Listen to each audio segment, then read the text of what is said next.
कहते हैं राजनीति में मुद्दा छोटा हो तो भी हंगामा बड़ा होना चाहिए। 15 अगस्त को देश आजादी के 80 साल का जश्न मना रहा था, लेकिन दिल्ली में कांग्रेस मुख्यालय के एक वीडियो ने सियासत में ऐसा तूफान खड़ा कर दिया जिसकी गूंज अब पुलिस थानों से लेकर संसद की सदस्यता तक पहुंच गई। स्वतंत्रता दिवस समारोह में सोनिया गांधी के कुछ इशारों का वीडियो सोशल मीडिया पर वायरल हुआ। बीजेपी ने आरोप लगाया कि राष्ट्रगीत के गायन में व्यवधान डाला गया। शिकायतें दर्ज हुई और देखते ही देखते मामला राजनीतिक संग्राम में बदल गया। 150वां साल है वंदे मातरम के प्रागट्य का।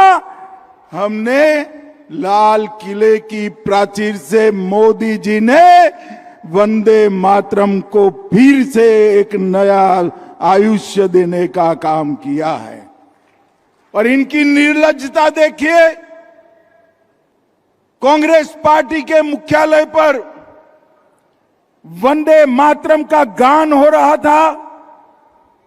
चालू गान में कांग्रेस की नेत्री सोनिया जी ने कांग्रेस अध्यक्ष को गान रोकने का कहा। हम सब टीवी पर देखते रह गए। 80 साल के बाद बंकिम बाबू का ये अमर मंत्र, अमर गान जब फिर से सम्मान प्राप्त कर रहा है, वो भी सोनिया जी को राज नहीं आता है। सोनिया जी, 140 करोड़ की जनता आपको देख रही है। आपके द्वारा किया गया ये पाप इस देश की जनता कभी माफ नहीं करेगी, कभी माफ नहीं करेगी।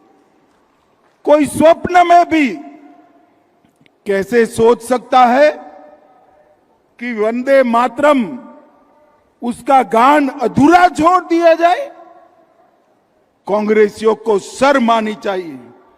और जरा भी शर्म बची है तो दो हाथ जोड़कर बंकिम बाबू की अमर आत्मा से और देश की जनता से माफी मांगनी चाहिए। 15 अगस्त से शुरू हुआ ये विवाद अब राजनीतिक चादर ओढ़ चुका है। इसमें राष्ट्रगीत है, कांग्रेस है, गांधी परिवार है और अब कानून भी है। बीजेपी का आरोप है कि वंदे मातरम के दौरान जो हुआ वो राष्ट्रीय सम्मान से जुड़ा मामला है। इस बीच मामले पर डिफेंस दिख रही कांग्रेस अचानक आक्रामक होते हुए इस बात पर अड़ चुकी है कि वो राष्ट्रगीत के 2 अंतरे ही गाएगी। कांग्रेस अध्यक्ष मल्लिकार्जुन खड़गे ने अपने ताजा बयान में कहा कि जो राष्ट्रगीत वर्षों से गाया जाता रहा है, जिसे गांधी जी ने गाया है, नेहरू ने गाया है, हम वही राष्ट्रगीत गाते आए हैं और गाते रहेंगे। अच्छा, नहीं कंप्लेंट वो क्या फाइल करें? जो महात्मा गांधी जी वंदे मातरम गाते वही मैं गाया, जो जवाहरलाल नेहरू गाए थे वही गा। अब तक 18 साल तक उन्होंने जो गाया, एज ए उनकी सेंट्रल गवर्नमेंट वाजपेयी ने जो गाया वही गाया मैं। और 12 साल तक इन्होंने चीफ मिनिस्टर होकर अब तक जो गाया वही वंदे मातरम गाया। अगर ये गुनाह है तो उन्होंने 18 साल से गुनाह कर रहे हैं। अगर यही गुनाह है तो गांधी जी के ऊपर केस डालो, यही गुनाह है तो नेहरू जी के ऊपर डालो, यही गुनाह है तो वल्लभ भाई पटेल के ऊपर। अरे ये तो इनको मालूम नहीं। नो, पैदा होने से पहले कांग्रेस वालों ने एक रेजोल्यूशन पास करके देश में कौन सा राष्ट्रीय गीत अपनाना ये किए हैं। तुम जो बोलते वही राष्ट्रगीत, आप जो कहते वही होगा। कल के दिन दूसरी सरकार आएगी, वो अगर कहे वही होता है। 90 साल से जो चल रहा है वही हम किए। So what any talk on alliance issues as Goa is concerned?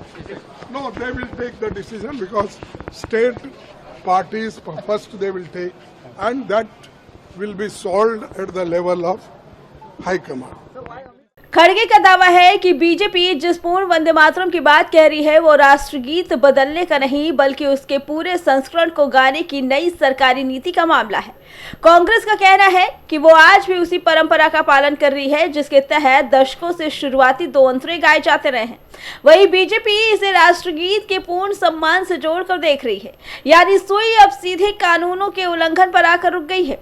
इसी बीच सोशल मीडिया पर एक और सवाल तेजी से पूछा जाने लगा है। अगर इस मामले में एफआईआर दर्ज होती है या आगे चलकर केस बनता है तो क्या सोनिया गांधी और राहुल गांधी की संसद सदस्यता खतरे में पड़ सकती है? तो इसका सीधा जवाब है नहीं। सिर्फ शिकायत या एफआईआर से किसी सांसद की सदस्यता नहीं जाती। एफआईआर का मतलब केवल जांच की शुरुआत है, दोष साबित होना नहीं। लेकिन कानूनी कहानी यहीं खत्म नहीं होती। 2026 में हुए संशोधन के बाद वंदे मातरम को भी राष्ट्रीय सम्मान से जुड़े कानूनी संरक्षण के दायरे में लाया गया। अगर कोई व्यक्ति जानबूझकर राष्ट्रगीत के गायन में व्यवधान डालता है या ऐसा माहौल बनाता है जिससे गायन प्रभावित हो तो ये अपराध माना जा सकता है, जिनमें 3 साल तक की सजा, जुर्माना या दोनों का प्रावधान है। हालांकि ये अधिकतम सजा है, हर मामले में 3 साल की सजा ही हो जाएगी ऐसा नहीं है। अब बात सदस्यता के कानूनी पेश की। जन प्रतिनिधित्व कानून यानी आरपीए की धारा 8 में कुछ ऐसे अपराध सूचीबद्ध हैं जिनमें अदालत द्वारा दोष सिद्धि होने पर सांसद या विधायक की सदस्यता पर असर पड़ सकता है। राष्ट्रीय सम्मान में जुड़े कानून के तहत दोष सिद्धि भी उन्हीं प्रावधानों में शामिल मानी जाती है। यानी सिर्फ शिकायत नहीं, सिर्फ एफआईआर नहीं, सिर्फ आरोप नहीं, पहले जांच होगी, फिर दोष सिद्धि होने पर सदस्यता पर कानून का कोई असर पड़ सकता है। फिलहाल मामला आरोप और जवाबी आरोपों के दौर में है। बीजेपी इसे राष्ट्र सम्मान का मुद्दा बता रही है, कांग्रेस इसे राजनीति प्रचार कह रही है।